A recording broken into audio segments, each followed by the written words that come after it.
Spin Zone is back, and Colin Cronin is back with us. Welcome back, everyone. The NFL, Spin Zone, Power PR, and the NFL. I'm Mike. That's Colin. What an interesting, well, it's always interesting out there, isn't it? But the last couple weeks, even Peter Schrager's been causing some kerfuffle or something, or whatever Adam Mason or Andrew Mason always says. Colin, welcome. It's good to see your beautiful face. How are you, sir? I'm not too shabby, Mike, but yeah, I am. I'm a little bit taken aback at the hyperbole that we have seen from Mr. Schrager. Perhaps I shouldn't be, given that he is now on the network known as ESPN, having moved across from NFL Network. But there have been a couple of things that have caught my eye in recent weeks, and it started a while ago when the Denver Broncos beat the reigning Super Bowl champions, the Philadelphia Eagles. And Schrager put out a tweet where he said that this was, quote, a career defining win for Sean Payton. Okay, so now we're crowning people in week 5 again, right? Or Yeah, whatever. and not just anybody, like a Super Bowl winner, a guy who has this incredible resume, who did a great job, obviously, with the Saints, highly regarded, known as one of the best play callers in the game. Won a Super Bowl, unlucky not to get back there off of a really crazy no call when the Rams played the Saints. And we're saying that this is career defining. I mean, Yeah. it used to be that it was the Super Bowls that defined you, but now it's week 5 wins. So I thought that was interesting. And look, if that had just been it, Mike, I'd have been like, okay, Schrager seems to know Peyton. Maybe he's trying to hype it up. The fact that Shaw went in there and made kind of such a big deal of it himself, right? He got the bus Right. to drive around the city. But it wasn't just that, right? Because this week we saw an interesting tweet from Schrager again, where he said that Dak Prescott's legacy was going to be defined by weeks 12 to 14 of the regular season. Now, Dak's been around the league for a long time, and you can criticize Dak for certain things, but Dak also exists in Jerry Jones's ecosystem, Right. and I would say that at least um, a significant portion of the issues with the Dallas Cowboys and their failings, particularly in the postseason, over not just the span of Dak's career, but over decades. Decades. So we're talking before and before Dak, during Dak, and this will continue after Dak. I guarantee it. Oh. But we're saying that everything that Jack has done, the leadership that he has shown time and time again in holding that organization together, but apparently this regular season, weeks 12 to 14, that's going to be the career defining. That's going to be the legacy that Dak Prescott has in the league. So, And I what year is he in, would you say? I think that Dak is, I think 10 years in. I think we're in year 10 for So Dak. so his legacy just comes Yeah, down to this now, yeah, apparently. So okay, sure, that makes a sense. decade's worth Yeah. of play off of three regular season games, random regular season games where the Cowboys also don't have a defense. So I just thought it was so ridiculous to say that a 3-game stretch before Christmas was the legacy defining. And I thought it was very interesting that this is what we see from Peter Schrager in 2025. And I think there's lots of other evidence that the media landscape and the impact that it has on media personalities has been quite fascinating. It's been a quite the change, right? So if you think back to when Chris Berman and Tom Jackson were doing NFL, was it NFL Countdown or whatever it was? Um, they they had this. They didn't do the hyperbole thing that we're talking about here, but they tried to show some emotion as opposed to just reporting the facts, and then that went to that became this very popular show, and then it turned into more about the media person than the actual players or the game. And so now they're celebrities themselves, and they're all about hyping themselves, and this hyperbole that they use and the tweets that they send, the engagement farming, it's all part and parcel to this whole thing, right? I mean, this is just what we're up against now as fans who, we want to be entertained, but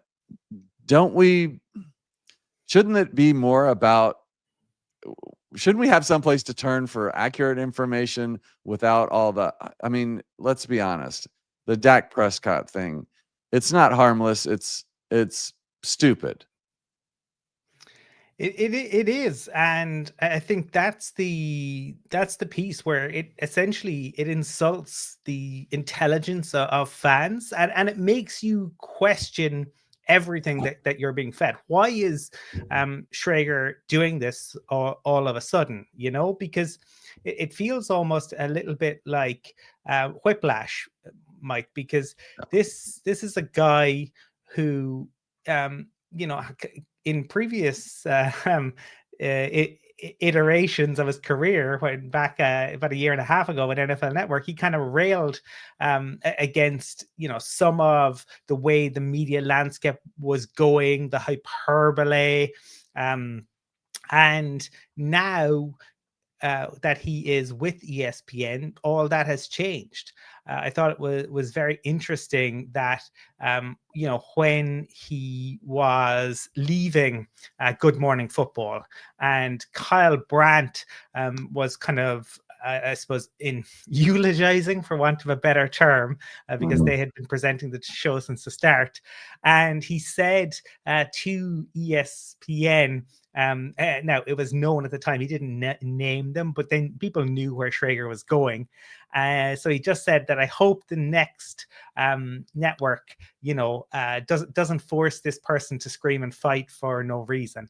Well, we've seen a little bit of that from Schrager over the course of this season, but we've also seen this kind of hyperbolic stuff, the Stephan A Smithification of the media landscape, where Smithification. I like how we've given Stephen A. Smith is now part of the lexicon. We've been Stephen A'd, the Smithification. Yes, and that's what it is. Everything, every game is the most important game that's ever been played. Every play is the most important play that's ever been played. And some of that, you see it with others. You see it when we try to compare stats, which are just crazy, and given how much the game has changed in 40 years. But I thought it was interesting that Schrager is putting this stuff out there, and it is different from from his content that we've seen before. Now, again, there have been hints of this, that this might be on the way, because I remember when he did a piece, and this is interesting, right? As somebody who is on this side of the Atlantic, he did a piece about the international games, and I know that there are plenty of fans in America who aren't fans of the international games, right? Understandably, if you own season tickets and you're going to lose out, you're pretty annoyed by that. You're worried about the impact that it might have on your team, all the travel, and it's increasing. Next year, we'll see a game in Australia. I'll make a bold prediction right here and now. The 24-hour NFL day game day is coming. Whether it's within 2 years or 3 years, you're going to see a game in Australia, you're going to see a game in Asia, you're going to see a game in the Middle East, you're going to see games in Europe, and then you're going to see the East Coast games, obviously stretching out then to the West Coast games and the late night game. It'll be 24 hours of NFL football. It's coming. I guarantee that. But the stuff around the international games, I get fans and the complaints and the cost and the travel and missing out. But that wasn't what worried Peter Schrager. Oh no, his concern was that international games will quote cripple Sunday pregame shows. Oh, of course, yeah. Yes, it's about the pregame shows. Because he quote you'd rather watch any game than a pregame show talking about the other games. Yes, indeed. And yeah.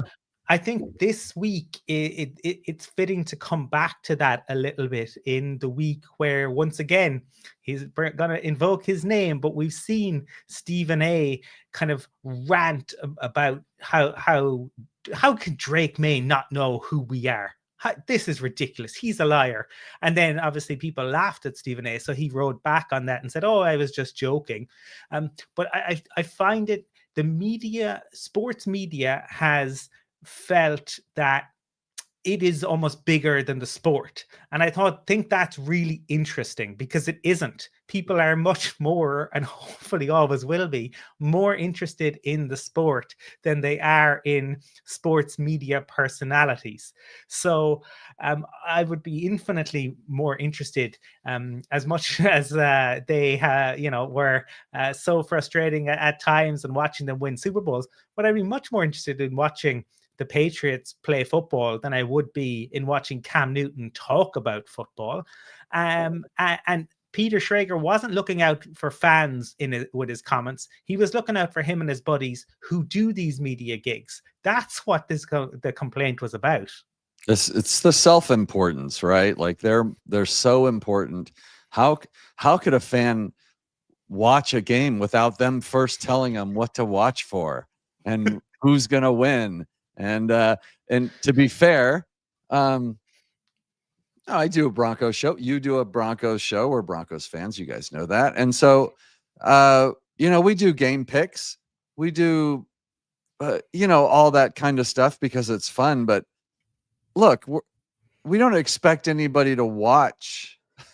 Like, look, you can watch the Broncos or you can just watch us talk about the Broncos, which is like whenever I see the live game streams, where someone is streaming the game. At first I was like, well, that's the stupidest thing I've ever seen. But what it actually is people are so tired of listening to Tony Romo and Jim Nantz and all these other people with all their hyperbole and every play is the biggest play of the season, et cetera, et cetera.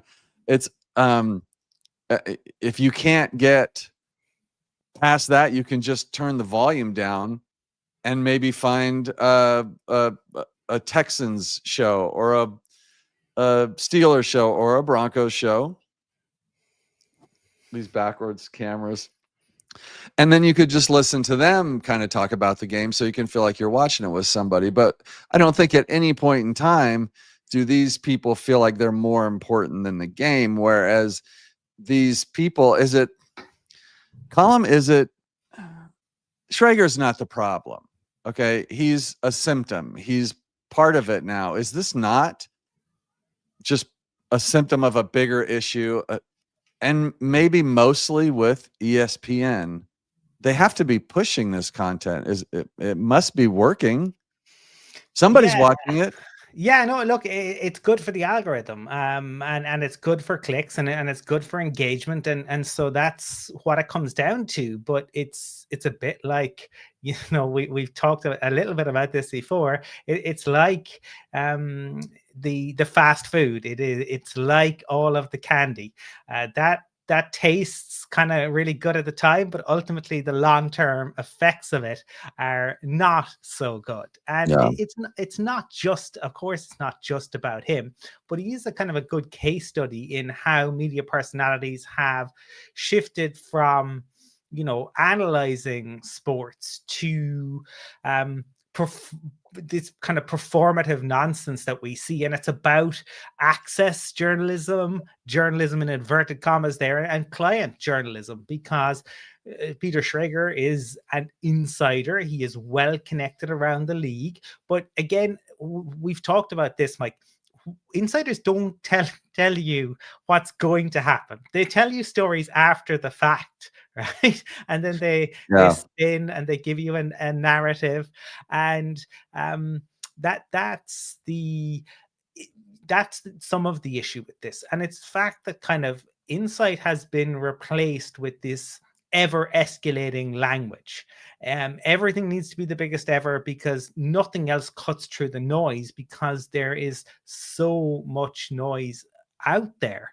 Yeah. Um, and It- that's my issue with it, where you're chasing engagement farming, and you're chasing the algorithm rather than, you know, giving opinions or trying to break news or being honest with what you are saying. There was a time where insiders, quote unquote insiders, NFL insiders, reporters had sources, and they would, you know, you picture the dark alley and the trench coats and the deep throat from Watergate, and they're meeting and they're like, you know, hey, what's going on here? And then they get the inside scoop and then they report it. Now, you would be wrong to think that that's what's happening. Now what's happening is the insiders and everybody from Ian Rappaport to your local reporters are all playing a game that they're forced to play or that they're willing to play for access. This involves players, agents. It involves the front offices of the NFL teams. They are given information as a press release, hidden as anonymous sources or sources are saying. These are not uh, these are not like inside informations. Insiders really don't exist anymore. They say what the team wants them to say or what the agent wants them to say, and in return, they get access to those players, or they get interviews with those players, or they're allowed to be in the room. So be careful and cynical about what you hear. No one's breaking news that somebody doesn't want broken. And so when you hear something, uh, you always have to think in the back of your mind column, and you taught me this. It's sort of like a murder investigation. Who benefits the most by the death of this person?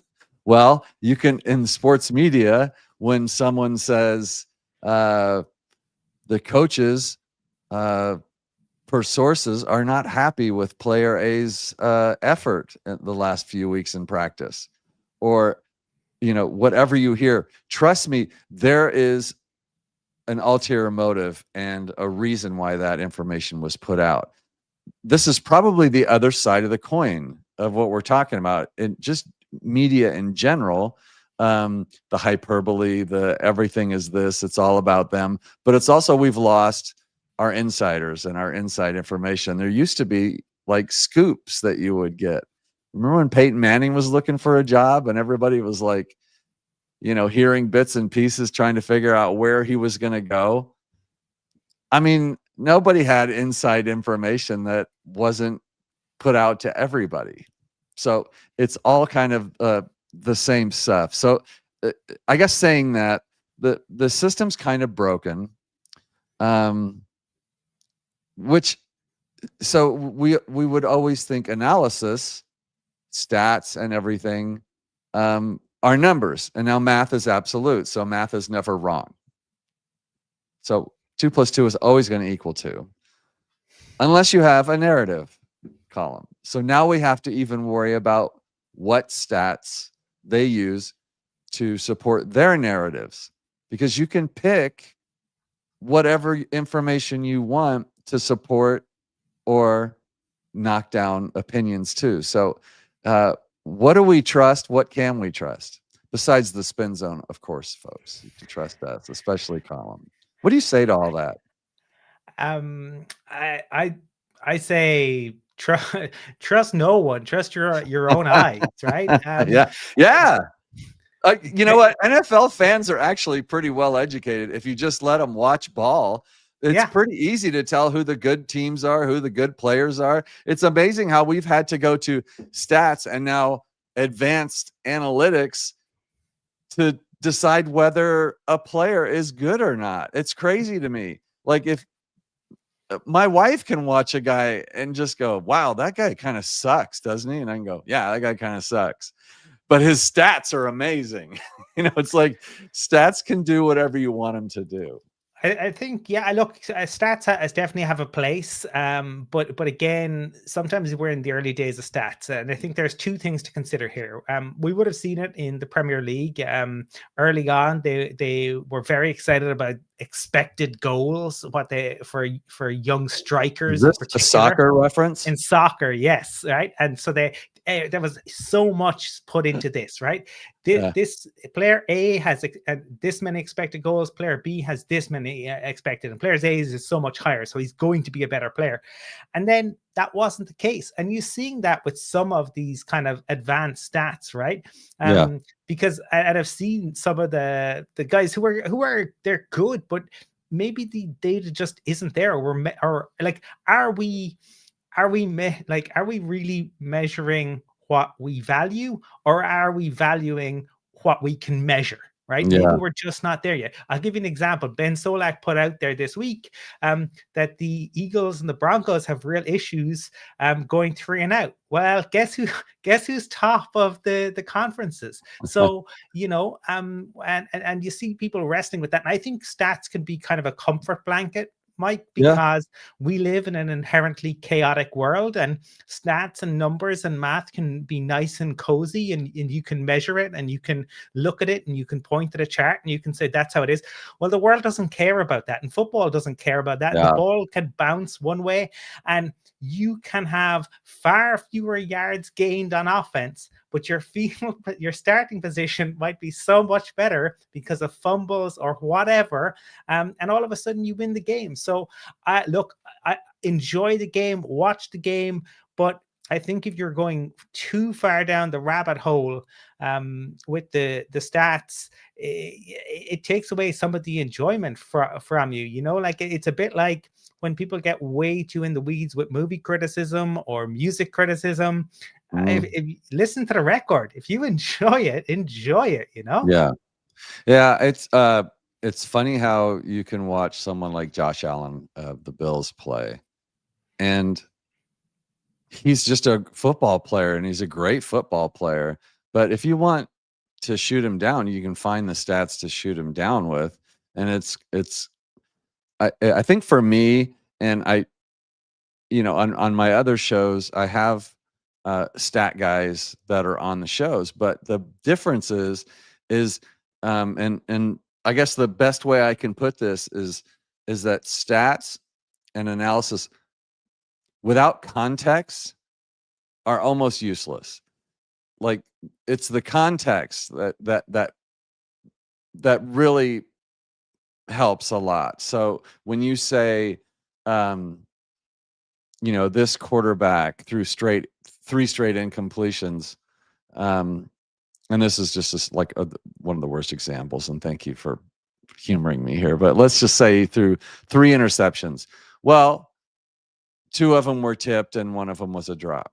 But the stat is 0 for 3 on his first 3 passes.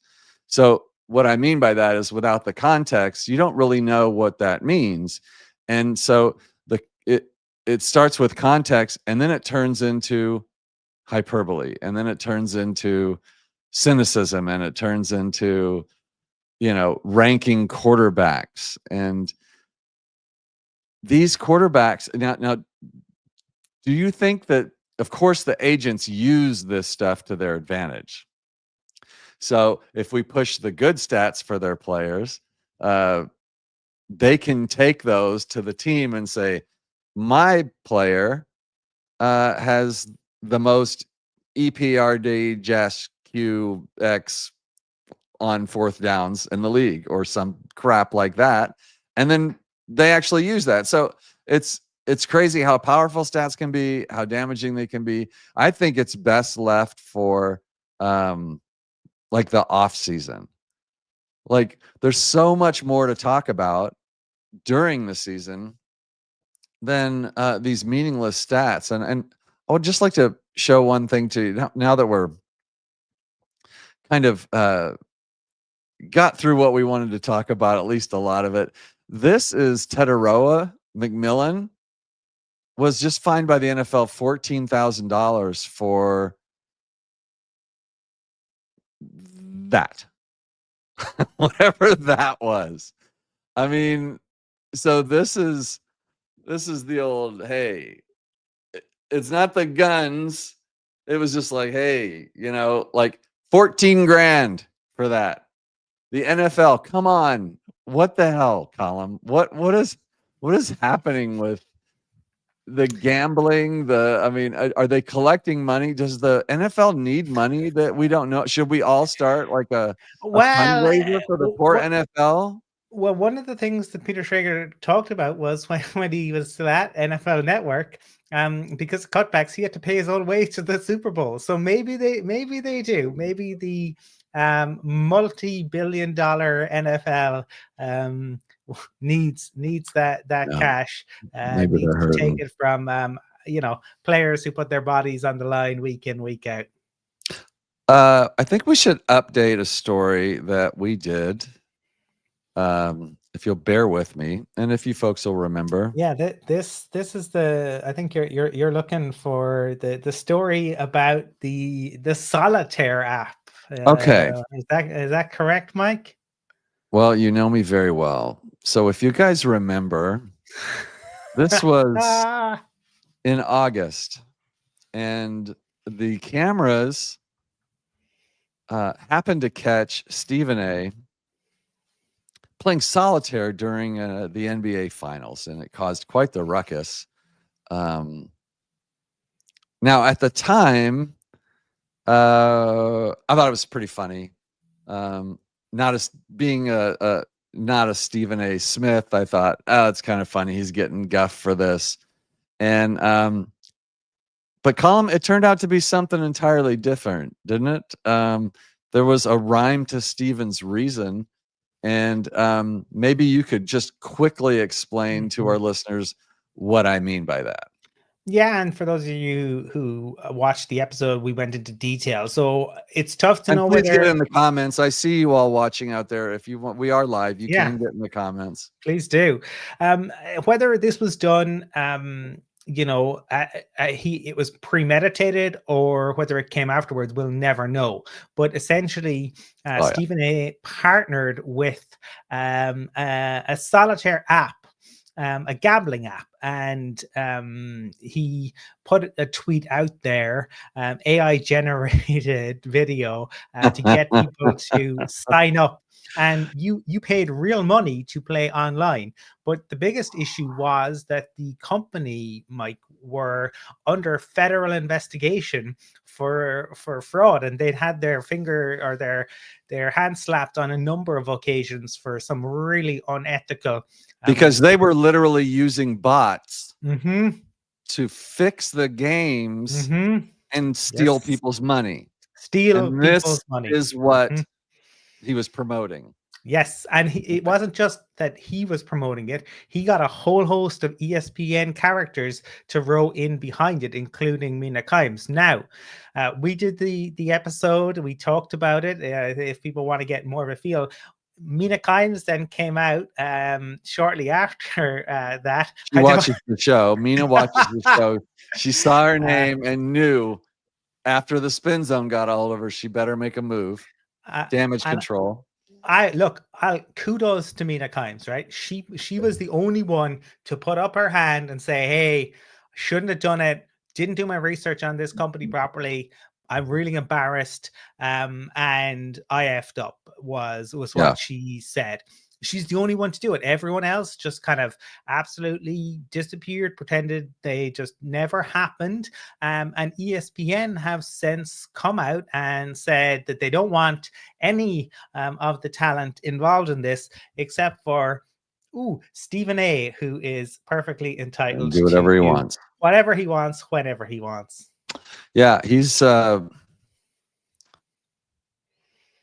alpha there. I don't like it, but here we are. Shouty shows must be working. He claims to have the #1 morning program in the universe. Have not checked those numbers, but he says that every year. Love to know, everyone, leave a comment or in the chat if you watch. What's the show called? First Take or Yeah. something? Okay, so First Take. Let me just touch on that real quick. Can we talk about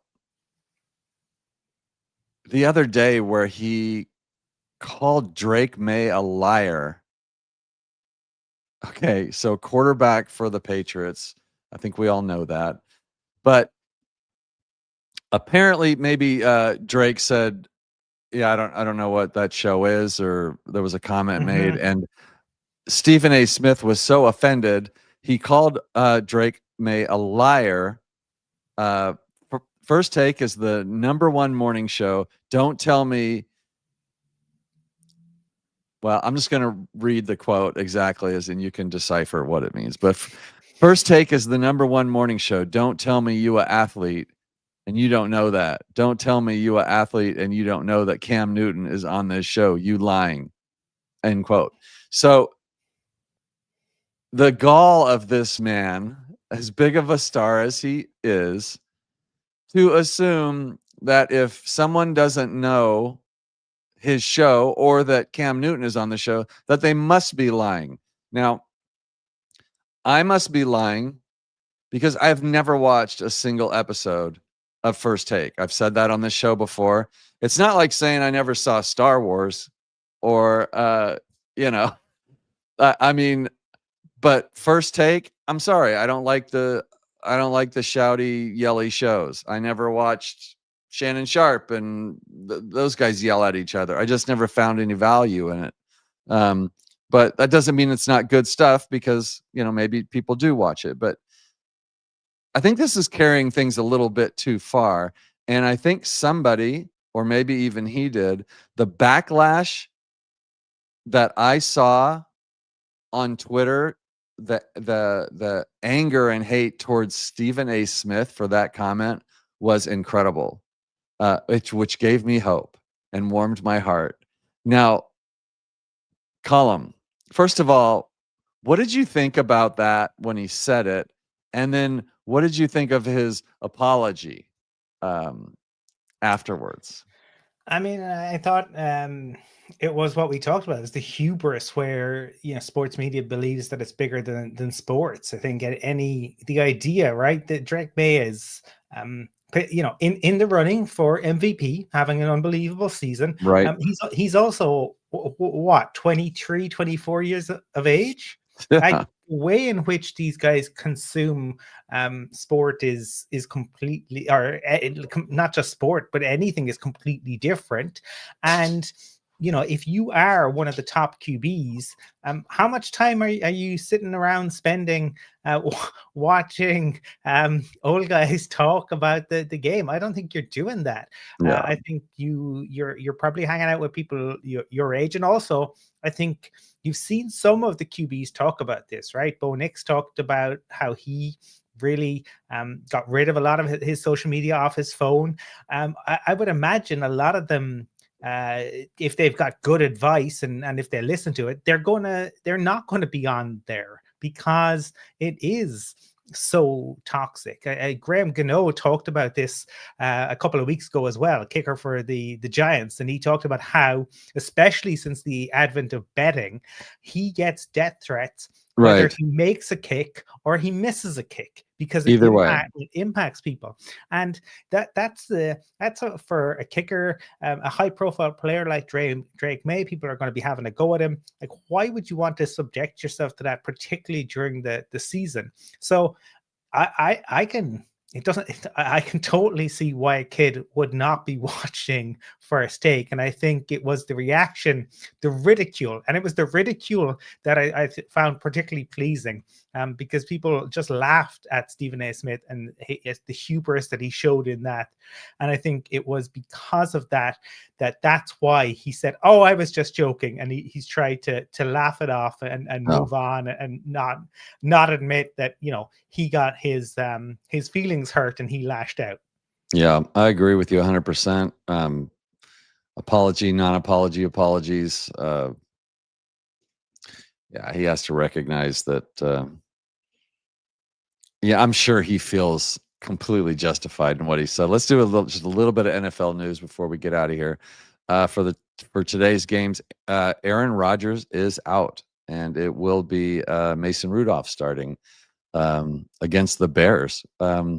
Interesting. I didn't know that. I guess that Aaron was really Yeah, going to be out there, but it looks that way. So that's going to change a little bit. And there's playoff implications here this week in week 12. Any huge games? huge playoff implications in that one, Mike, Yeah, because they're on the road to the Bears, and in the they have the Ravens are at home to the Jets. And when you look at that, the Steelers are currently 6-4. The Ravens are 5-5. If the Steelers were to lose that, they'd be 6-5, and the Ravens, if they were to win, would be 6-5. So that is one to it's a big one. really Mhm. keep an eye on, because I think that could be quite something. And I think the game that I think will be really interesting will be that Chiefs Colts game. The Chiefs have their backs against the wall. They absolutely need a win, and the Colts, trying to bounce back after a couple of ropey performances from Daniel Jones. He started off the season so hot, but hasn't been as good. In their last couple of games, really struggled against the Steelers, and they managed to get it done against the Falcons in Germany. But he didn't look at the same sort of player who was being talked about as a potential MVP. So I'm Yeah, very interested to see how they go in, because going into Arrowhead when the Chiefs need a win, it's a really tough place to go. So that'll tell us a lot about this Colts team, I think. And for me, on the NFC side of things, the Rams are one of the best teams out there. It's very interesting that Matthew Stafford is able to move more freely now than he did when yeah. he 25, 26. We could ask questions about that, but the reality is he's playing absolutely lights out, playing fantastic football. He's in the MVP consideration. The Mhm. Rams playing really, really good stuff. So I think their game against the Bucks should be an interesting one as well. Yeah, I think the Bucks are a real interesting team. They can come out and look like Super Bowl contenders, and then next time you see them, they come out and they don't. I'm going to have my eyes certainly on the Colts Chiefs game. I think that the Packers need to keep rolling with Chicago playing so well. The Bears are going to have a real shot at home to take the Steelers down today. So yeah, those are some big games there today. But yeah, bye weeks, for our teams. So we get to sit back and relax and watch the game and listen to kind of see what the fallout is. But yeah, I'll be turning my TV down and finding a radio broadcast or something to listen to whatever game I'm watching. But that's just me. Any closing thoughts? Did we miss anything today, Colin? Did we cover everything? A lot of viewers today. Thank you so much, everybody that tuned in. Make sure that you you check out Colin at the Dublin to Denver podcast. And of course, I'm over at Mic'd Up on YouTube. And we appreciate all of you listening on our podcast. That Colin is nice enough to put all that together and get that out on the airwaves, so you can listen to this in your car or when you're on your jog. Yeah, we just really enjoy you tuning in. Colin, why don't you give us your last thoughts and get us out of here? Yeah, I would just say that, sports media isn't going to collapse because of international games, Mike. Right. Right. Pre-game shows might be crippled by a kickoff in Frankfurt, but the NFL itself will continue to rumble on, and we can get into the morality of that at another time. But I think that when when you clutch pearls like that and you make it about you in the way that Traeger did there and the way that Stephan A does, I think fans deserves better. I think the sport deserves better. And I think as journalists, which ultimately they are supposed to be, they should do better. And if they want that title of journalism, then you've got to raise the standards. Yep. I think we're fighting that battle for you, NFL world. So until the NFL finds us and shuts us down for bad mouthing them, we will be here to call them out on their BS. But until next time, Colin, thanks for putting this all together. And it's just it's so great to have somebody that knows the ins and outs of this stuff. He makes it so easy for me, folks. We will see you next week on the Spin Zone. And until then, stay frosty, stay cynical, and we'll see you soon.